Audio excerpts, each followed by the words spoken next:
Why are you all flustered? Because I can't figure out where this music is coming from. Is it still playing on your? I can't hear it now. I heard it for a second. Yeah. What the hell? That's weird. Is it still going, the music? No. Oh. I'm good. Oh, God. It's election day. I'm nervous. I'm drinking heavy today. Are you? I just needed something with a little more bite. Yeah. Yeah. What are you drinking? I am drinking Macallan, aged 12 year. Oh, that's so sophisticated. Well, can I tell you why I chose this? Why? I would like to say I wanted to pair this with my story, but the truth is I have 2 bottles of wine left, and I have 2 nights before I travel. And they're bottles of wine that Josh purchased, so I want to share them with him. And if I Right. drink 2 glasses now before he gets home, it's It just wa- not a good look for me. yeah. No, I got it. Totally So, makes sense. So then so then you have to dig a little deeper into the bar card. exactly. Yeah. This thing was collecting dust, and it was a gift from my parents. And I like to drink like scotch and whiskey things like when it gets chilly out. But it's a very sophisticated look on you, especially because you have a robe on tonight. It's chilly today. I just can't get warm. It's probably Mhm. 70 degrees out right now. Like there's birds chirping. It's lovely out, but most of the day I was cold in an office, in a car. Yeah. No, Yeah. I get it. Well, What are you imbibing on this I'm evening? imbibing on some basic bitch beer for election day. I just went basic American bitch, and I'm drinking the. Do you like Yingling lagers? It's been It's so long since I've had like a one. Pennsylvania. I Yeah, just always like equivalent that with Philly, like yeah. Yingling lager, like drinking in Philly. And so I'm drinking the light, low carb version that they have come out with. So I can't remember what the name of We're it is. both we're both doing this sort of highbrow, lowbrow thing right now. You're drinking a beer and you are wearing what I am guessing is a black Natori bra. Correct. And Correct. I'm drinking, there they are. There's the girls. There's the girls. And I am drinking a scotch wearing, under my robe, wearing a white wife beater and tidy whities. So I love juxtaposition though. Yes, yes, it's right. It's on point. It is. It's right up my alley. I love when things Well, get up there. well, I can't wait to hear your story this evening. Would you like to introduce us? I sure will. Welcome to Forbidden, the podcast where we discuss the disgusting, the dark, and the disgraceful in our unmentionables. Yes, listener, we have slipped into something more comfortable, and we hope you are doing the same. I'm Blake Roberts. And I'm Amanda Kamada. And happy Tuesday, happy election day. I Like, hope so. yes, We hope yes. so. I've been very nervous about this because I think that I'm going to have to stay up late. We can obviously talk more about this on the Talk of Shame because there are Exactly. a couple of ballot measures going on in Florida that are very, very important. Oh, Yeah, but I I'll be don't. curious. I've been avoiding it, but we'll get into that. Speaking of the talk of shame, in our last talk of shame, which viewer or listener, viewer, if you're watching this on YouTube, our talks of shame are available on Apple and Spotify. And you can hear fun things like uh, most recently a sensual massage, or maybe Amanda falling headfirst into a bidet, things of that nature. But Yeah. also, you can hear hints for the upcoming episode.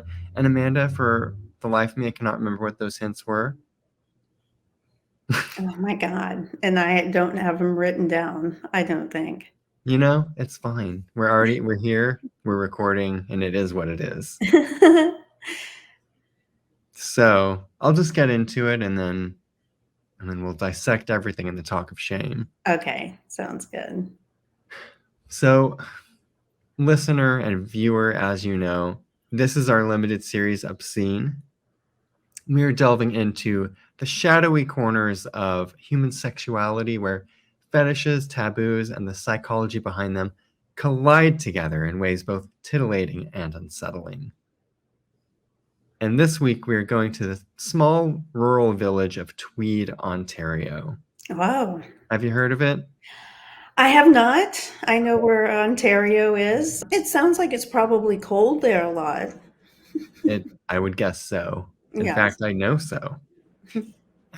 So, Tweed, Ontario is halfway between Toronto and Ottawa.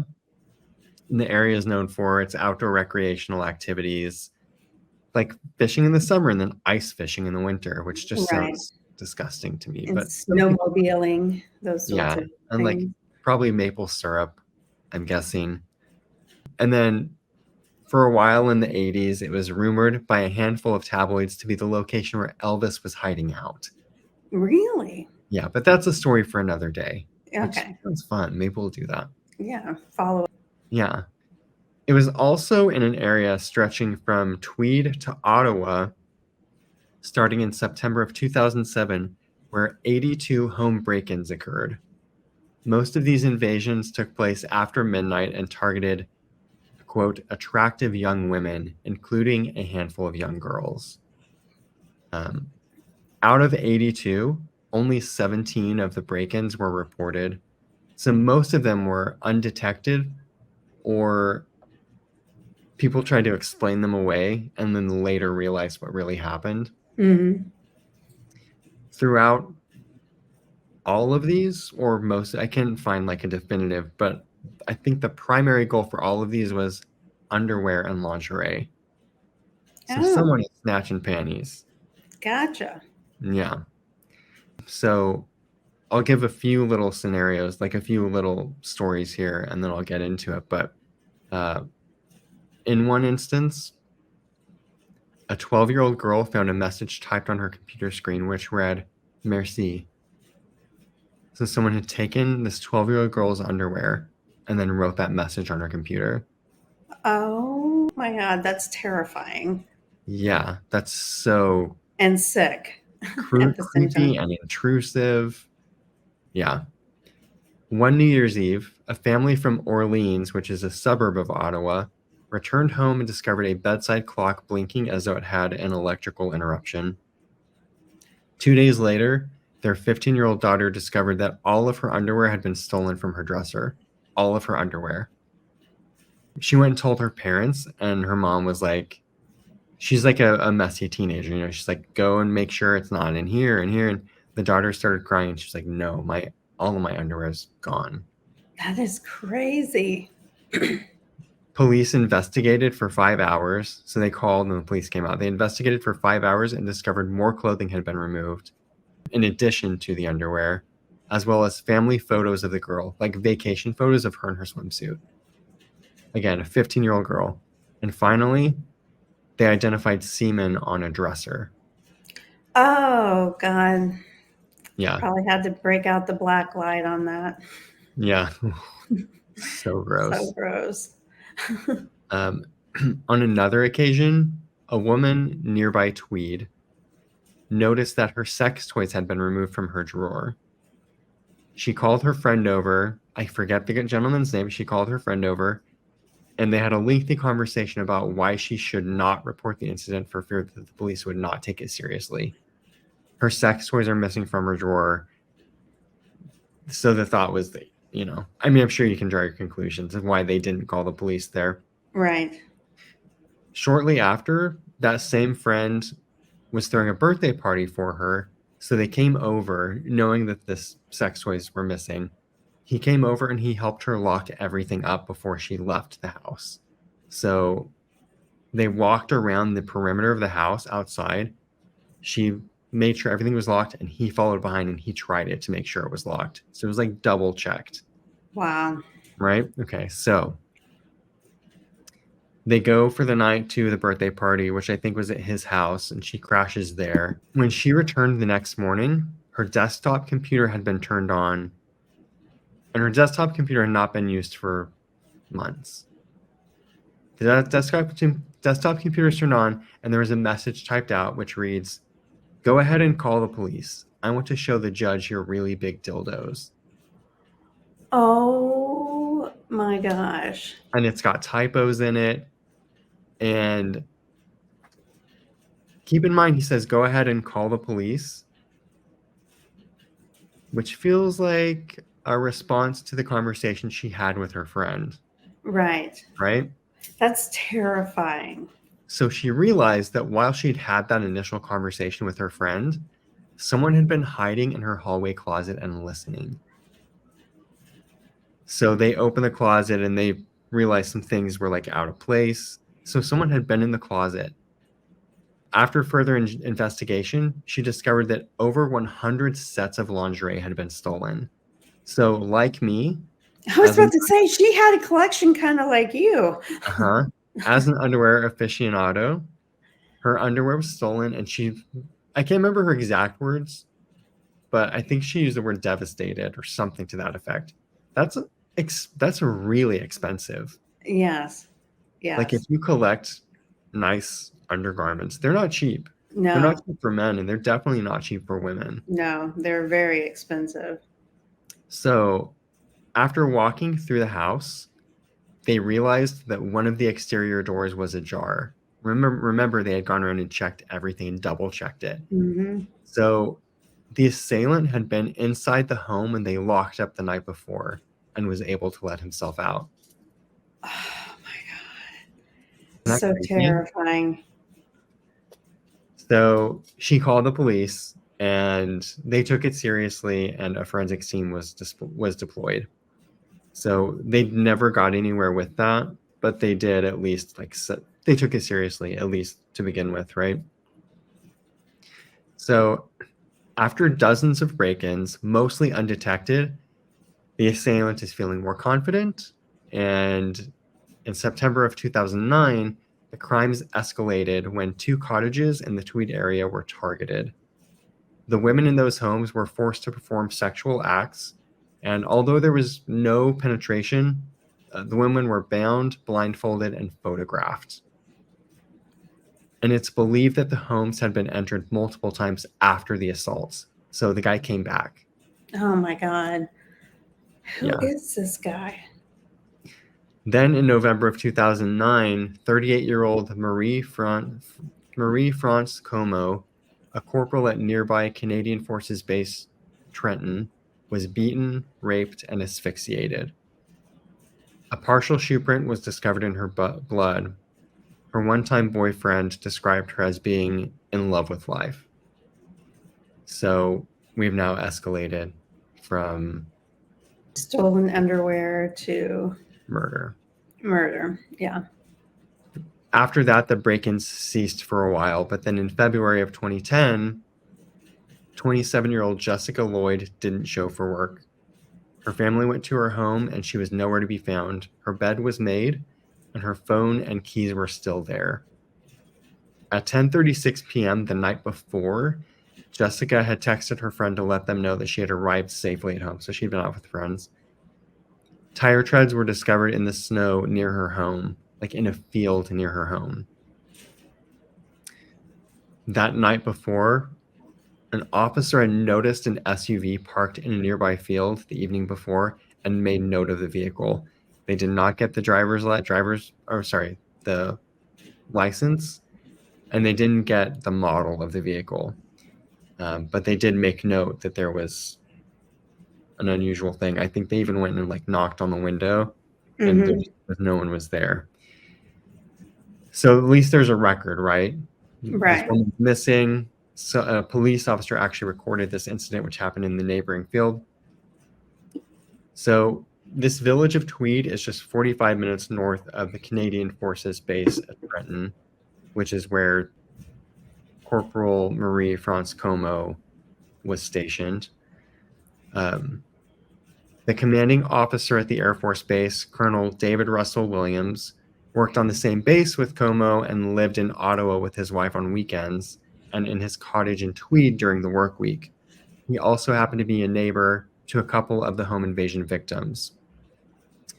After Marie's murder, he sent like a very sincere letter of condolence to her father. Hmm. So 47-year-old Williams was a standout officer. He had piloted planes carrying the Canadian prime ministers and even the Queen of England at one point. He had recently received a promotion in which he oversaw more than 3,000 officers and was considered a devoted husband, not a likely suspect. However, Williams, a successful professional who had been married since 1991, unexpectedly began committing crimes at age 44, engaging in fetish-related burglaries starting in 2007. His case is considered highly unusual, as most criminals begin offending much earlier in life, right? So this is like Right. a really weird one-off.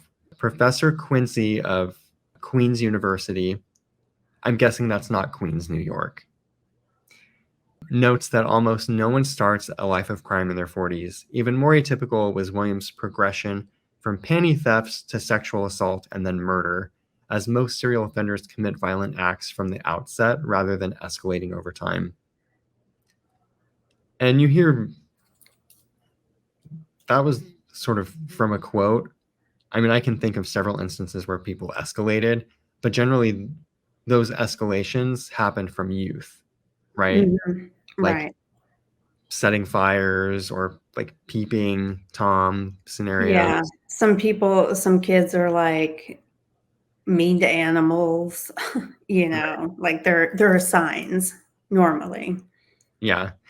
And this story in many ways kept reminding me of the Visalia ransacker who graduated to the East Area rapist, and then, as we all know, finally to Golden State Killer, because he started with home invasions and peeping on girls' home invasions, like rifling through underwear drawers, and then to rape, and then finally to murder. It's the same pathway, Yeah. just at different stages in life. So, Williams was a calculating and methodical offender who carefully planned his crimes, using his regular jogs and car rides as reconnaissance missions to scout potential victims. So, he's planning, right? He's Yeah. strategizing. According to Glenn Woods, former director of the RCMP's Criminal Profiling Unit, sex predators like Williams often spend significant time casing locations for opportunities. Known as a paraphilic or sexual deviant, Williams stole lingerie and photographed his victims. Experts like Quincy note that such offenders are often aroused by dominance and coercion, and they usually display antisocial behaviors early in life with a history of varied criminal acts. But whereas many serial offenders have history of criminal behavior and or past including traumatic events, Williams' history was pretty squeaky clean. Like, his parents divorced at a young age. His I think he moved with his mother to South Korea for a while, but there was never any no one could ever like find it a triggering event. And Yes, even when anything remarkable to note. right, because who doesn't get divorced? Right. Like that's not uncommon. A lot of people deal with that. So it's sort of no one could really figure it out. Right. Professor Quincy said the only scenario I can think of is that this guy had these interests for a long time, but he was able to control them. And then something sets him off and he can't control them anymore. During one of his assaults, Williams reportedly told his victim he was attacking her so he could, quote, move on with my life. Wow. As a commander of the Air Force Base, and throughout the period of the invasions and attacks, Williams frequently appeared and spoke at public and televised events. So he's doing PR. Like the day when they're finding, I think it was one of the days when they found one of the murder victims. He was like doing a public, like a press event. It's Oh, just, that's so sick. yeah, just able to like switch it on and off. That's so sick and so troubling. Yeah. Williams had come to the attention of police at a February 4th roadside checkpoint, just days after Lloyd went missing, when his SUV's tires were linked to tread marks at one of the crime scenes. So, in that field where he had parked, or where this vehicle was parked, they were able to match. I think the brand was called Toyo, It's like not a common Yeah. tire brand. Yeah. So, and then they were able to like measure the distance between like the wheelbase, or I don't know the terminology, but they were able to figure out it's like one of 3 vehicles, and he had one of those types of vehicles. Yeah. This is like my cousin Vinny. Yeah. Oh, that's such a good one. Yeah. So he was interviewed a number of times beginning on February 7th, 2010, and admitted to police he targeted homes of attractive young women, that's a quote, ranging in age from their late teens to early 30s. Even though we know he had hit like there had been a 12-year-old and a 15-year-old. He led investigators to Jessica's bound body, which he had dumped off a rural road near Tweed.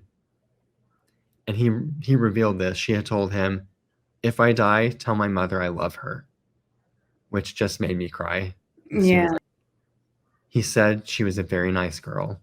That's how he described her. What a And it's monster. crazy to watch. You can watch the full confession. It's like 4.5 hours. Oh my gosh. I did not sit through it all, but I watched Pisa, and I'll share my sources at the end. But it's crazy. He just speaks like a normal, professional, well-educated, like down-to-earth sort of guy, you know? So creepy. Williams was so obsessive and prolific in his burglary of lingerie that he had to burn some of his collection in a field to make room for more, Good God. which I feel I've got way too many underwear. I'm constantly, I should just sell it on Craigslist and make some money off of it. There you go. Listener, if you're interested in acquiring some used briefs, please send us an email to hello@theforbiddenpod.com. There you go. I'll send you a price and a photo if you'd like. He took No, thousands. really. I'm sort of joking, but I'm also kind of not. I'm desperate for money.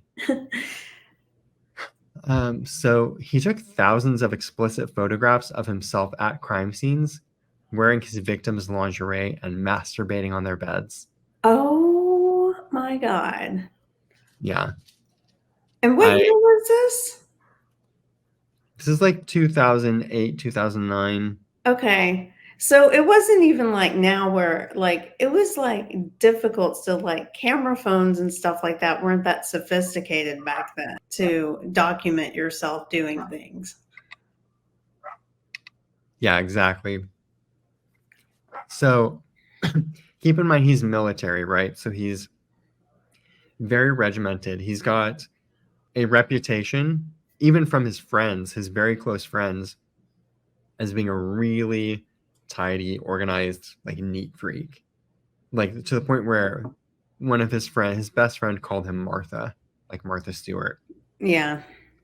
And he gave an example of one time where he was at Williams's home with his wife, and he's standing with his hand on the stainless steel refrigerator, and the whole time Williams is staring at his hand because he knows it's making like a print.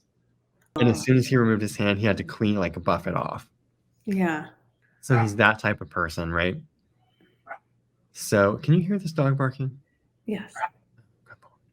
So naughty. So all of these photos he organized and documented in a file folder system. These records gave a sense of how long Williams was in homes and what he did during the break-ins. Police found these files stored above the ceiling in the basement of his Ottawa home. So Williams shared the moment when he was ready to escalate and take more risks. At around 1:30 a.m., like he pinpointed it, at around 1:30 a.m. on July 11th, 2009, he stood in a backyard for 30 minutes, observing a woman getting ready to shower. While she was in the bathroom, he stripped naked and broke into her home. And I couldn't find much detail on that instance, but I do not think that was an assault. I think that was one of the instances where he broke in while she was home in the shower and maybe put on her underwear or something and photographed himself and then left. Yeah. I'm Oh my not God, that's so terrifying. That's right. why I keep my doors locked at all times. This is why I keep them open. I keep waiting for a naked man to show up. It just isn't happening for me. So I'm making light, but this actually is a super disturbing story. Yeah. So during one assault, the victim awoke to someone holding her head. Williams struck her several times and attempted to bind her hands with a blanket. He told her he would not hurt her, then covered her head and undressed her while taking photographs. The victim later discovered that underwear was missing from her home. Williams confessed to that assault. He returned to the victim's house twice more following the incident. So another confession of what they had suspected. He's going back. Investigators found 2 hard drives at his Ottawa residence containing cataloged evidence of the attack, including documents and photos, as well as images of the victim's driver's license and insurance benefits card. So he was, I don't know if you remember this about Golden State Killer, but for some of his victims, he would call them and taunt them like years later. Right. And he was doing that to like the woman with the dildos, with the sex toys, right? Like he was leaving her messages and coming back. It's super creepy. Ultimately, Williams pleaded guilty to 88 charges. He was given 2 life sentences without the chance of parole for at least 25 years. His uniform was burned and he was stripped of his military rank. Experts find Williams' case unusual as he didn't fit the typical profile of a serial killer or sociopath. Unlike most sociopaths, he actually did attempt suicide while in prison and confessed without apparent personal gain.